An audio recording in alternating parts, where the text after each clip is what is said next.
What is up, everybody? It is the Liberated OutKast, aka Cameron Jewell. I'm doing another live.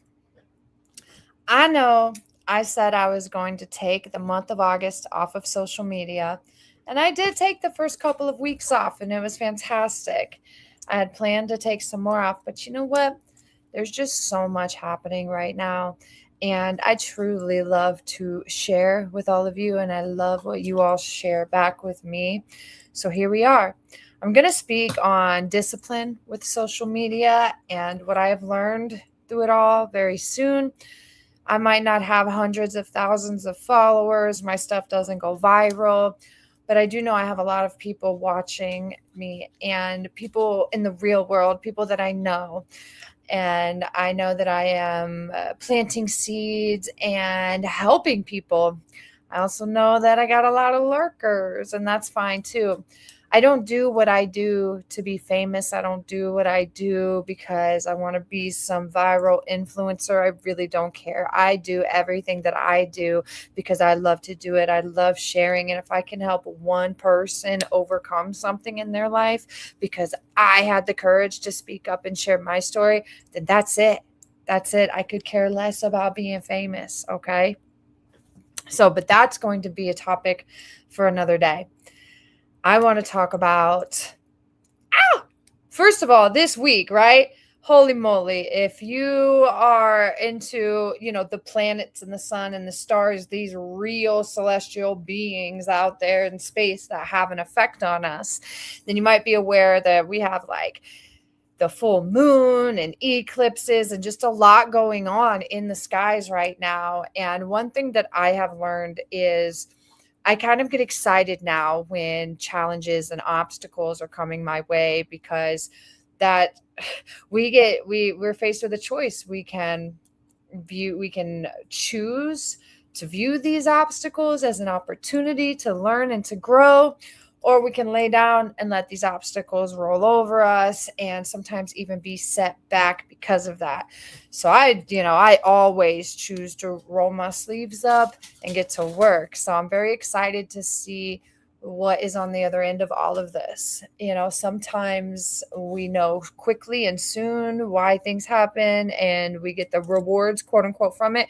Sometimes it might be years before we see and understand why that had to happen. And it's okay. So I know I'm not the only one going through a lot this week with all of this stuff happening. So to everybody out there, like, stay strong, take care of yourself, get some rest, drink some water, eat some fruits and vegetables, but also get up and do what you have to do. Okay.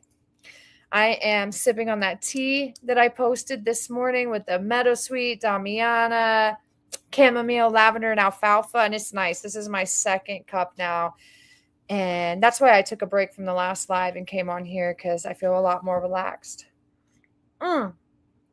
So I want to say thank you to each and every person that is helping me on this journey to get this smile. You might not be able to see it right now, but I'm missing this tooth, a couple of teeth down here. This front tooth is dead, and that's the one that my body is attacking, and it's causing like an infection in this gum, and the bone is decaying, and the sinuses are getting infected. So that's the one that I've got to take care of very quickly, and I need like 10 to 13 grand to get this one taken care of because I'm going to get an Invisalign that's going to help to straighten the teeth. And when they pull this front one, they're going to paint a tooth on there so you won't be able to tell. And I'm going to make this happen no matter what. You could bet your bottom dollar that I'm going to work to get this taken care of. But what God is making so clear to me is that I don't have to work myself to the bone like I used to. I am really seeing how much love and support that I have. To know me is to know that I dedicated my life to service a long time ago. I have never put money as my focal point. I've always cared more about being there for people. You've never had to pay me to show up for you. You've never had to pay me to be your friend. I don't look at people for what they can do for me. I have always looked at people as how can I help them? Right. And that is why I have no problem asking for money. That's why I have no problem asking for support, because I know what is good for me is good for the community, because I'm out here no matter what, even on my worst days. I'm out here trying to help make somebody else's life a bit easier.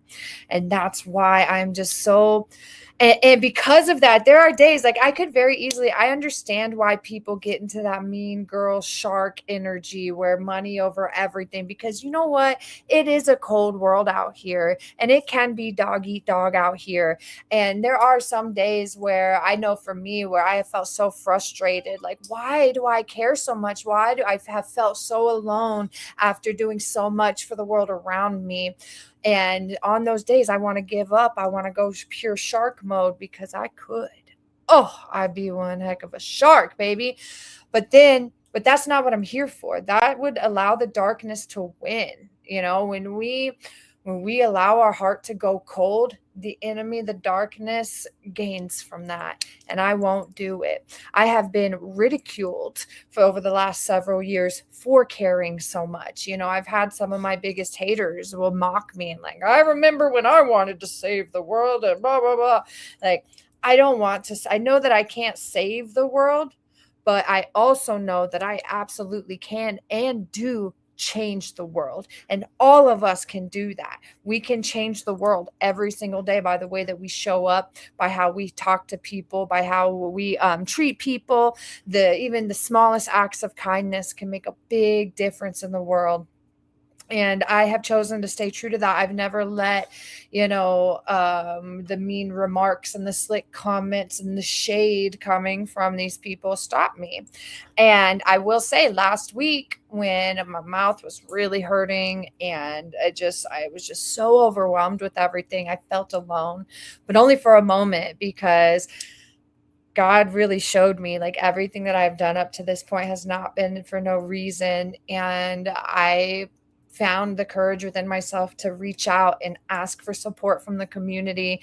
And I did, and I am receiving it, you guys. So listen, I am going to come up with $30,000 to get these new teeth. To finally, I asked this dentist, I said, what do I have to do to, let's say I wanted to disappear and live off the grid for the rest of my life, and I don't want to ever have to worry about my teeth again. And that's what we are doing.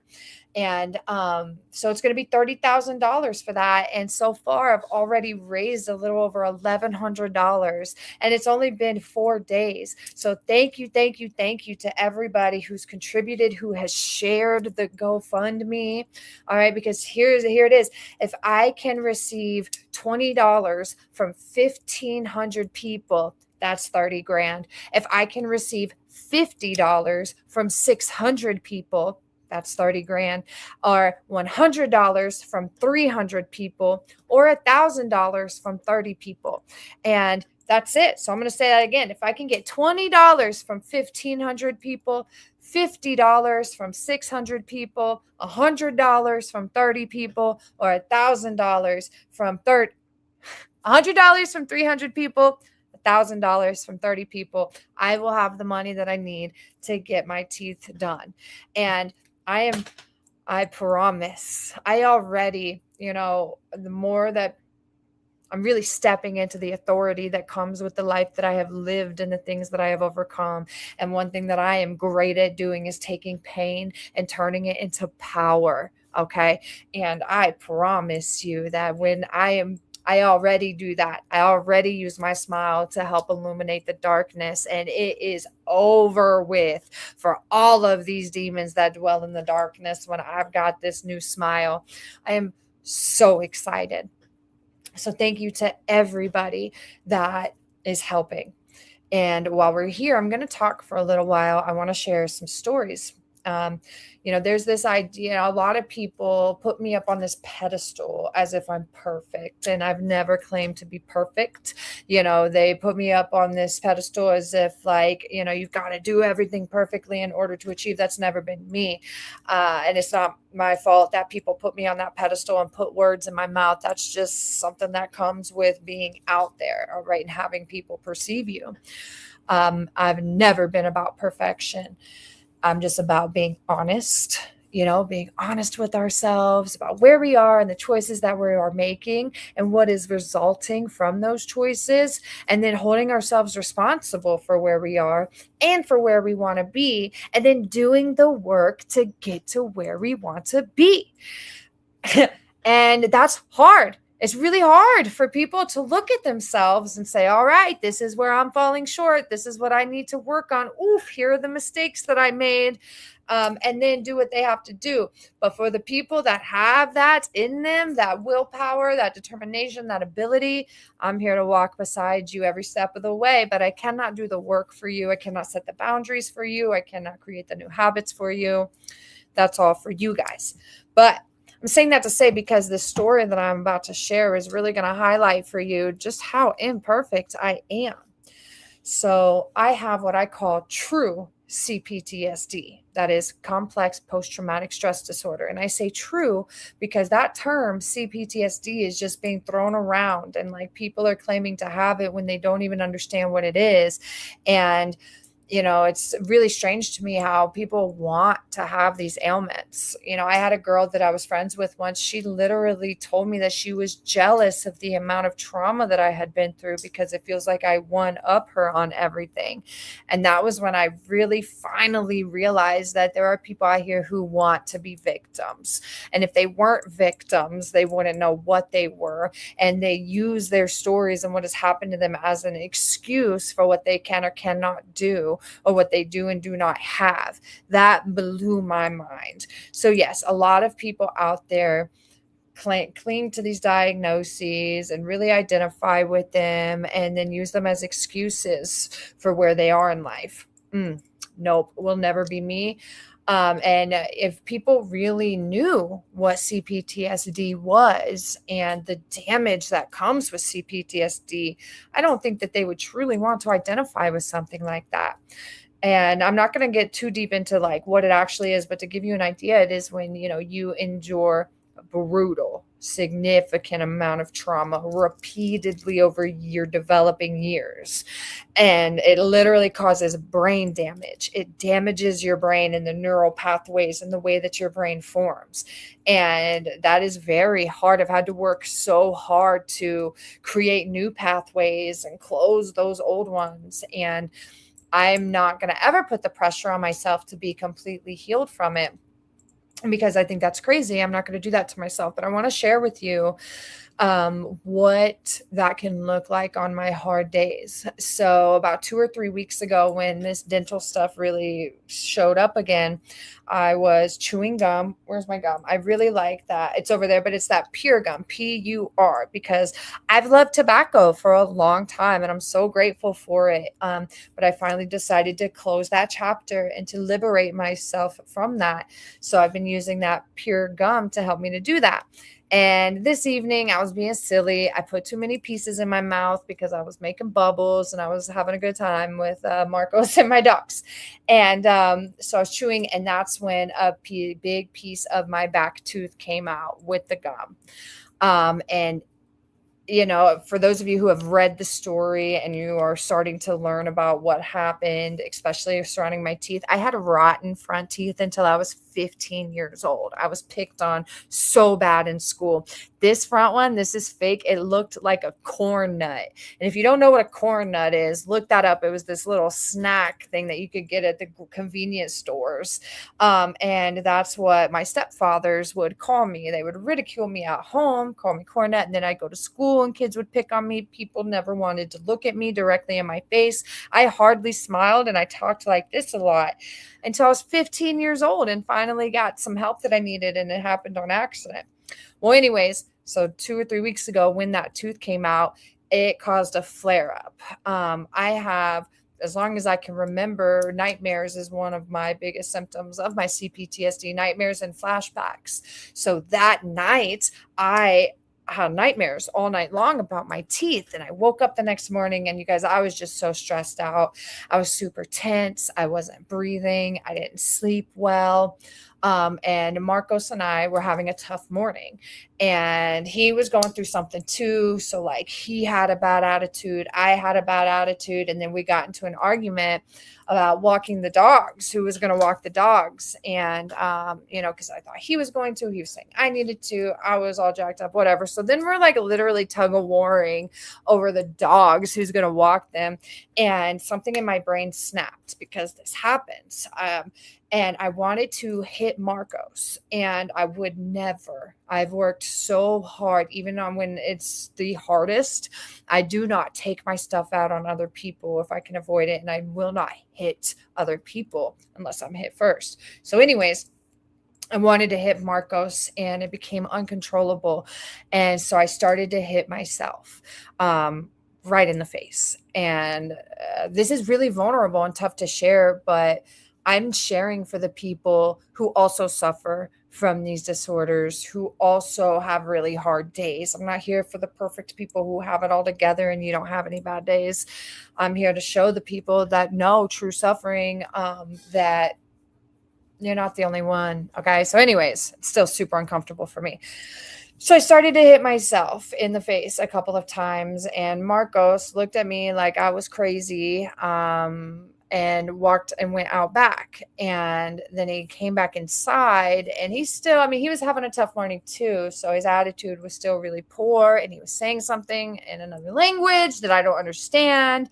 And and again, this sensation came over me. And when it does, with CPTSD, when you're having a flare up, when you're having an episode, sometimes it's like you are outside of yourself and you're watching yourself do these things and you can't stop yourself.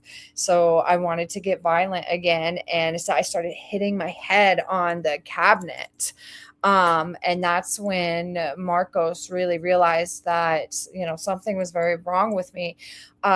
So he stopped, he came and he wrapped his arms around me and told me, it's okay, it's okay. And we stood there in the kitchen for at least 5 minutes, and I just sobbed. I sobbed so hard. And, I was really embarrassed. I'm embarrassed now telling the story. Like it's embarrassing when these things happen. It's embarrassing when, you are feeling this way and your partner, the people that you love the most, see it.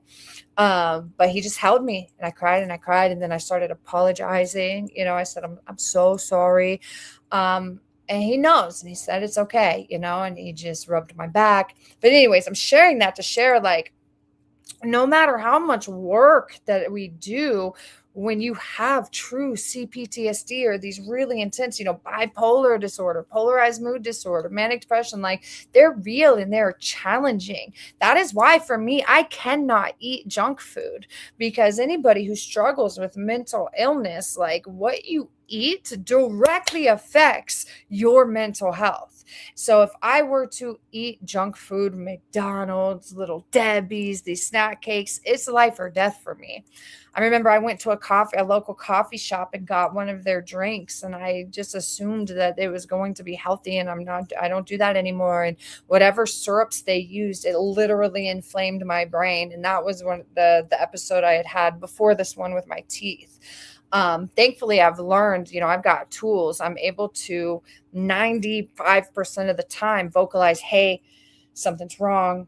I'm having a flare up. Please don't take me personally. You've got to communicate with the people around you, the people that you love.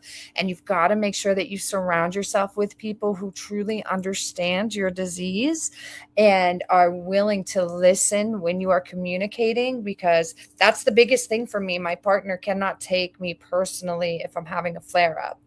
And now God has given me a partner who is very secure in himself, who is very reasonable and logical.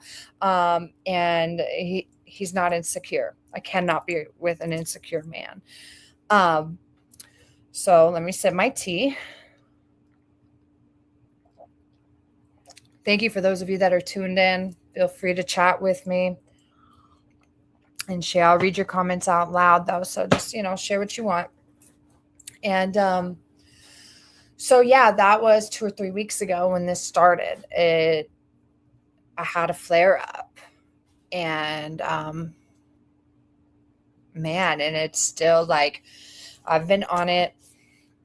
eating well, taking care of myself, working with my herbs.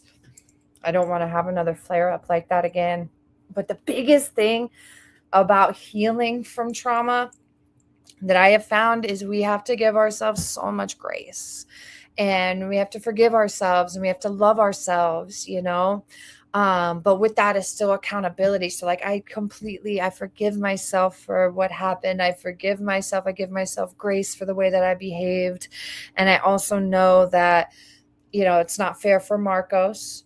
But I don't, that is very rare.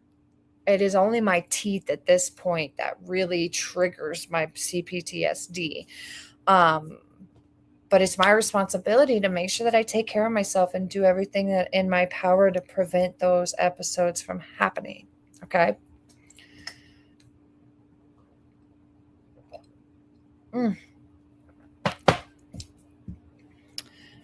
So what was the point of that?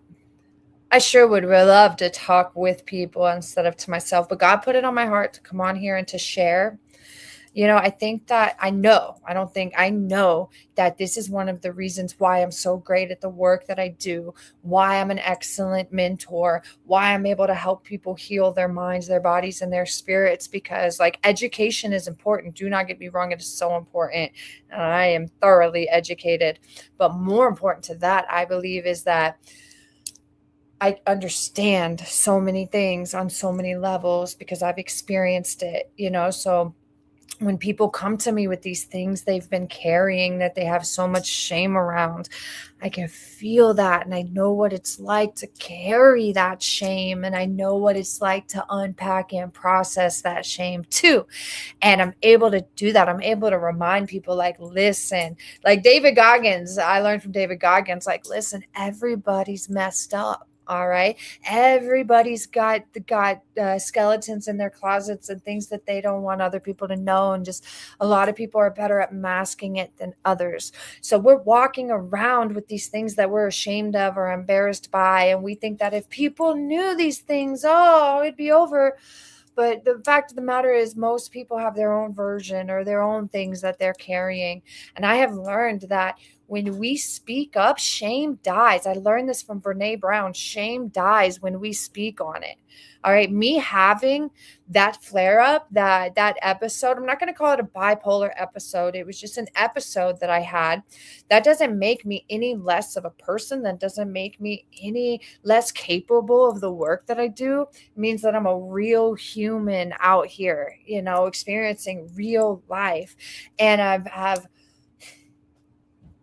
real experience and real solutions. So again, when it comes to mental illness, what you eat, people don't realize it. Like I said, like I'm blessed enough that I'm able to, like when I had that coffee from a coffee shop that was just loaded with poison syrups, within 30 minutes, my body was telling me, and it was crazy because it was like I flipped. I was being really mean. I was so angry. I was so, but I still had enough common sense to let my partner know, hey, something's wrong. I'm sorry. I need some space, whereas other people, maybe they don't notice right away. Maybe it's the next day that it happens.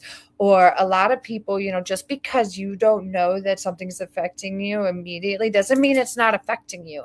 I'm working now with, I've had 4 or 5 17-year-olds that I've worked with that have non-alcoholic fatty liver disease.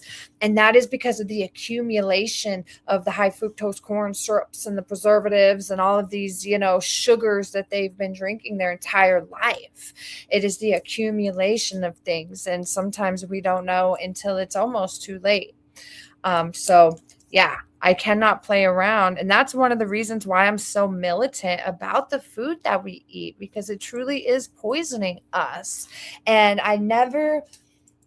again, a lot of people have their own, put me up on these pedestals and project their things onto me. So, A lot of people are afraid to come and work with me because they're embarrassed about the way they eat, or they are carrying shame about the way that they eat or their lifestyle and the ways that they live. And it is not my job to compound that shame and to just add more on there. Nope, it is my job to sit with you in that and say, all right, here's what it is.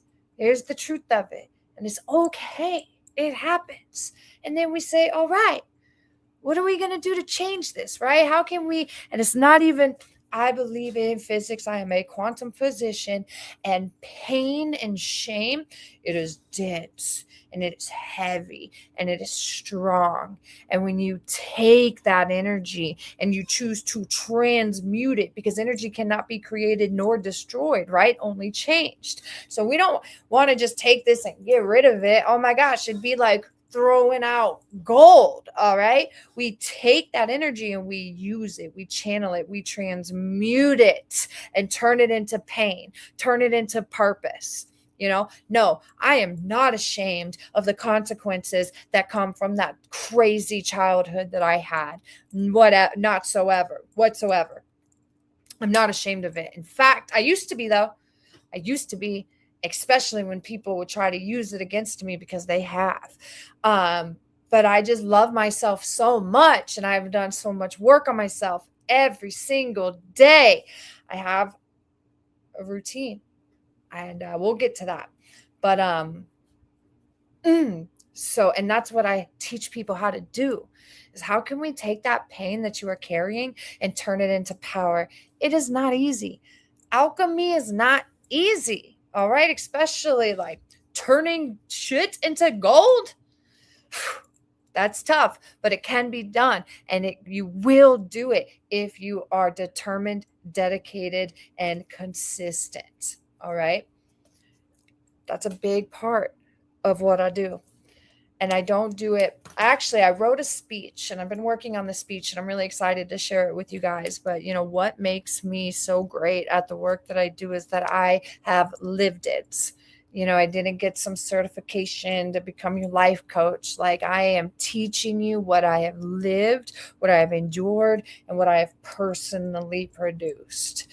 And I love that, because right now, especially in the health and wellness world, it is just an echo chamber of all these different people and all these different influencers that just have the secret sauce, and they've got the best formula, or they've got the perfect diet that everybody needs to follow.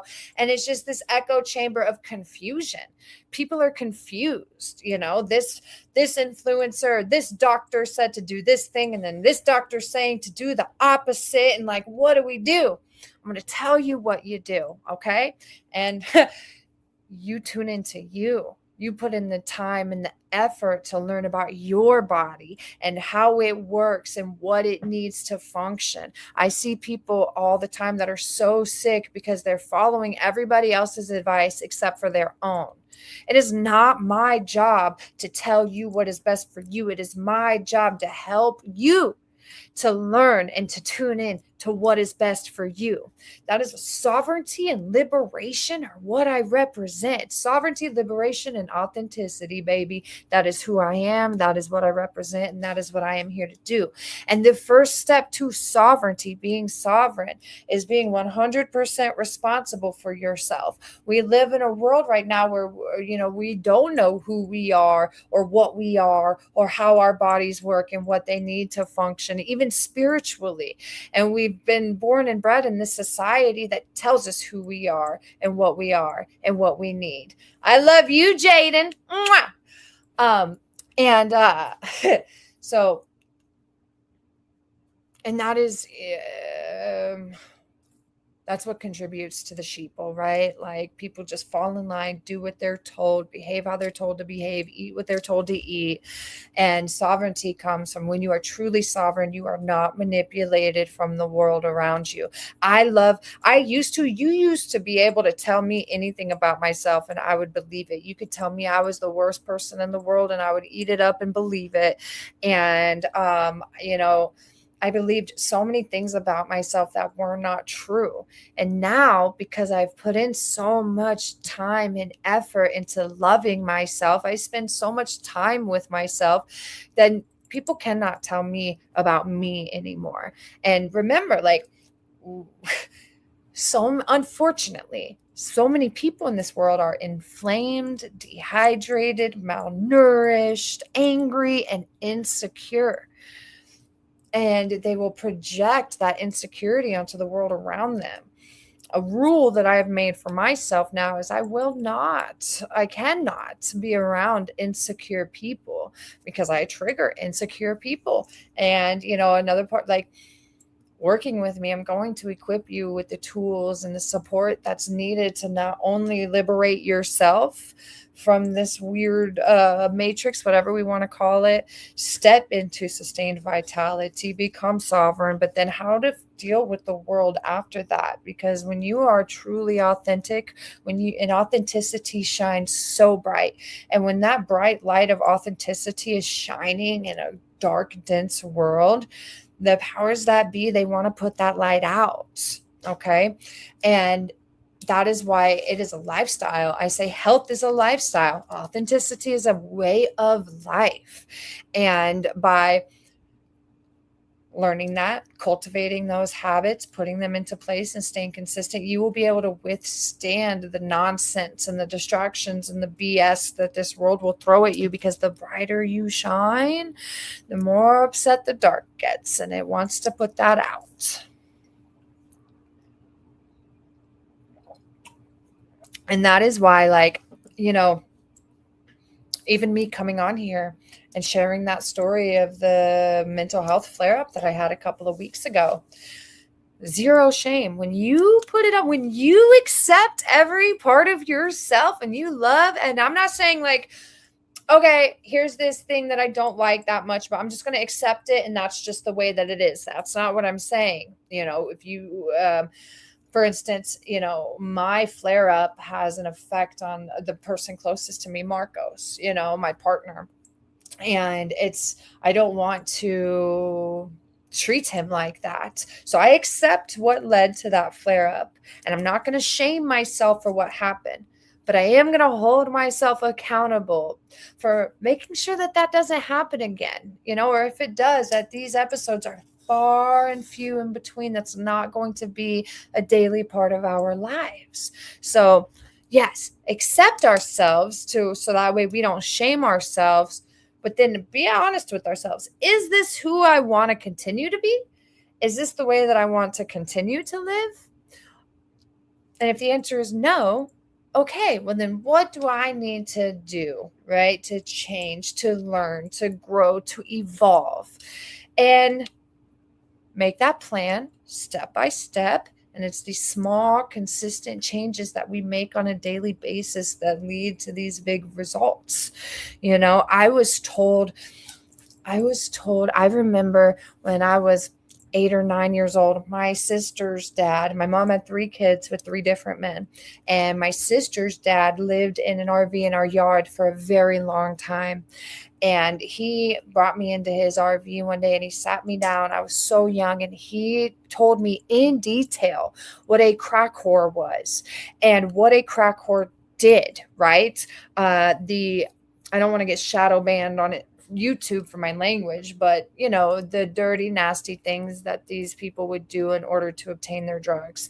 He broke down in detail what a crack whore was, and then proceeded to tell me that that was what I was going to be when I grew up, was a crack whore.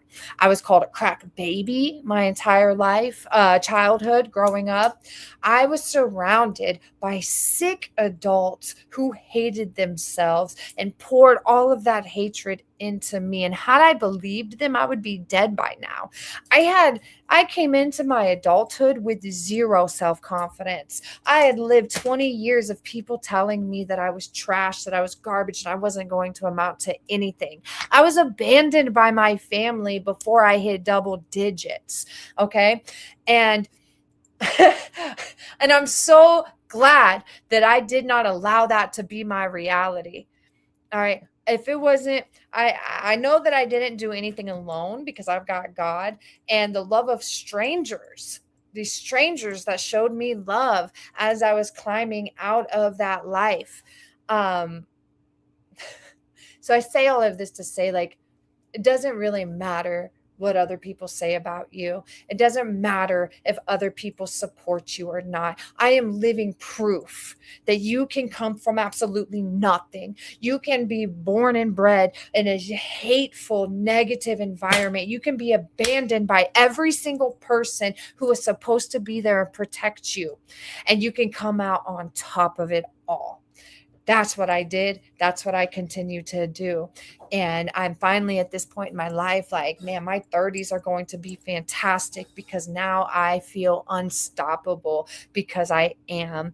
The enemy, the devil, the dark forces, whatever it is, the shadows, this planet, it has done everything in its power aside from completely taking me out to stop me from growing into the lighthouse that I am here to be. And I'm so excited.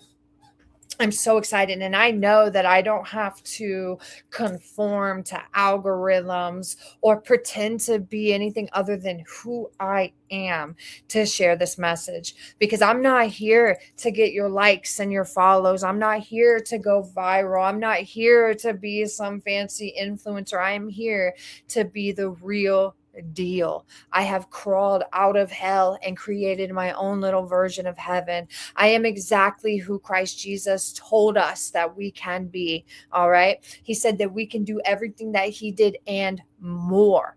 And I don't need these religions, these dogmas, these books to tell me that I'm living the way that Jesus wanted us to live. I love Christ Jesus. He is my biggest role model. I look to him and I am Jesus because he said we could be. Do you understand that? He said, and I'm very excited, you guys. And I know that God and Jesus and everybody is walking with me every step of the way in this journey. I know that every single penny that I need to get this smile that I deserve I'm going to receive it all. And I know made a promise to myself. I've made a promise to God, and I'm making a promise to each and every one of you that I am going to continue to take pain and turn it into power. I'm going to continue to do my best to be the brightest light in your life that I can be. And this smile, I mean, look at it, right? Already. And I make a joke with Marcos. Like, when I've got this new smile, you guys, it's just everywhere I go, I'm so excited.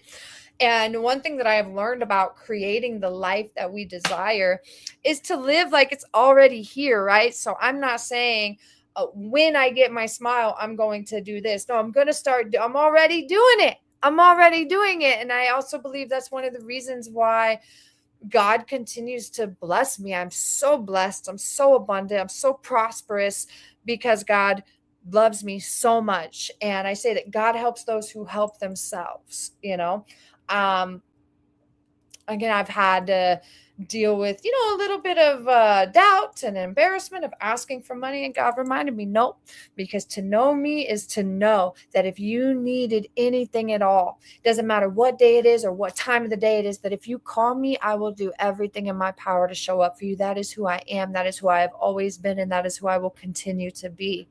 So every single person, whether you're donating the money, whether you're sharing the GoFundMe, whatever you're doing to help me, you are a part of this. And every bit of good that I do in this world, every bit of the work that I do in this world, you are a part of that. And I'm so grateful. I'm so grateful. And I used AI last night. I know, oh my God, to show me what I'm going to look like with my new teeth. And I cried. I did. I was also like really tired and super emotional, but I cried because, wow, they're going to look so good. Yeah. So I think that's it for now.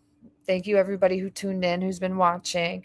I'm going to make some little clips. I'm going to use this in these next few minutes to make sure I've got some good clips. So forgive me for that. For those of you who know, I record these videos and then I make clips out of them to share down the road. So it makes less work for me in the long run.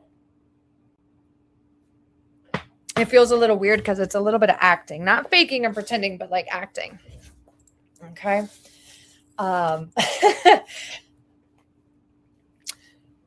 So remember, if I can receive $20 from 1,500 people, or $50 from 600 people, $100 from 300 people, or $1,000 from 30 people, I will receive the amount of money that I need to get this work done in my mouth, to get the best quality work that I can receive here in the States for this.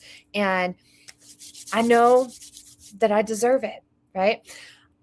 Nobody owes me anything. Nobody owes any of us anything, but we do get to decide what we deserve, and we don't have to settle for less. So no matter what, I'm going to get this work done. I am no stranger to work. But I also know that God does not want me working myself to the bone or to the point of exhaustion to get this. God has some really big plans for all of us. He does. And I know the purpose that God has put on my life. And I have so much faith that God is going to open every door and help me to overcome every obstacle that's put in the way to get to where He wants me to be. He, she, it, all of it.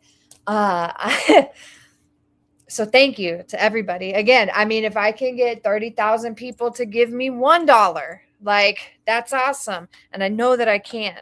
And, knowing where we spend our money is really important. To me, where we spend our money is more important than going out and casting votes, because we're truly voting with our money.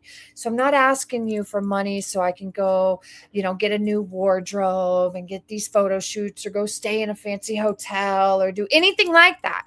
What I do with the money that I receive from the community is so important to me. It is your business.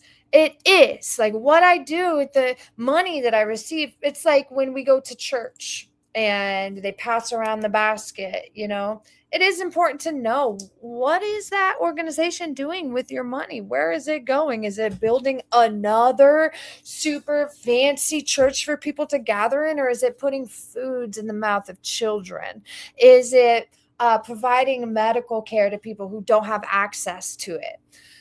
Going to the last couple of weeks, going back into the Western world, even just dentistry, I'm reminded of how inhumane it is. There's not a personal connection in the Western medical system. You are just another person in there, a name on a piece of paper. These doctors don't get to know you. They don't know anything about your past, your history. They don't know anything about you.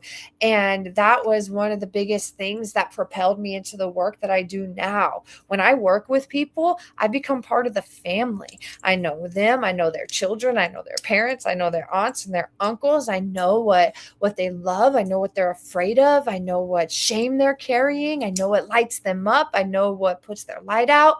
I know the people. And that is so important to me. I am not here to become super rich. I am here to bridge the disconnections. Again, we are so disconnected as a society from ourselves, from our food, from our land, and from each other. And my purpose on this earth is to help people, to lead them back home to themselves, to lead them back to knowing what they're eating, teach them how to connect to the land and how to connect to each other. So, and I know that everything that helps me helps the community, because I'm out here and I'm owning that full throttle. I am who I say I am. And humility is great. I am humble in other ways, but I don't know how.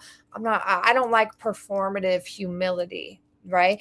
I want more of us who are who we say we are, who have done the work, who have learned how to love themselves and take their pain and shame and turn it into purpose and power and share that with the world. We need to be louder. All right. We need to be seen and we need to be heard. Okay. So you guys, I'm going to get some peacock feathers. I'm going to be so loud and proud, not proud like, the pride that can be our downfall, but I'm just so proud of myself for everything that I have done. Again, like I did it alone. I didn't have family. I didn't have friends for the longest time. I was a weird kid who was being brutally abused at home and seeing things that she should have never seen and experiencing things she should have never experienced. It made me a weird kid at school. And then in my 20s, oh my gosh, I was like shocked. I was trauma dumping. I was very awkward and weird. I had to work really hard to find a sense of normalcy, right? I will always remember in my early 20s, I realized like I would just listen and observe because for some reason, every time I opened my mouth, I would freak people out. Some weird traumatic thing would come out of my mouth because that was all I knew. And I realized like I was listening to other people my age and older, and they would share these stories of their life and these cool things that they would do. And I told myself, I said, I want cool stories to share. I want to be able to talk about things that aren't traumatic. And I made that decision and I set out and I started doing it. I remember I took myself parasailing. I went on a sailboat. I started traveling. I saved up and went to South America. I made a decision that I wanted cool experiences. I wanted to be able to talk about stuff. I have always been an avid reader, and I love reading. I'm actually about to get off of here and make some food and read for a couple of hours. And when you read, that educates you. It helps you to become more cultured. You can learn things about other cultures and it gives you things to talk about. So I started diving into books that could teach me um, how to relate to people, how to carry on conversations that didn't make people super uncomfortable, and all these things. I had a lot of work to do and I did it. And now I'm learning how to name these things, how to structure them in a way that I can share them with other people looking for the same guidance or something similar. I am who Cameron needed in her 20s. And so the work that I'm going to do now is for those people, no matter how old you are, whether you are 15, 25, 65, 75. I know a way. It's not the way, it's not the only way, but it is a way. And I'm going to close that out with this. My job is to teach you how to take pain and shame and suffering and transmute it into power and purpose. And if you are ready, if you are brave enough, if you are willing to make mistakes and get back up and keep going, let's get to work. All right. And remember that I see you and I feel you because I am you and I love you. Mwah.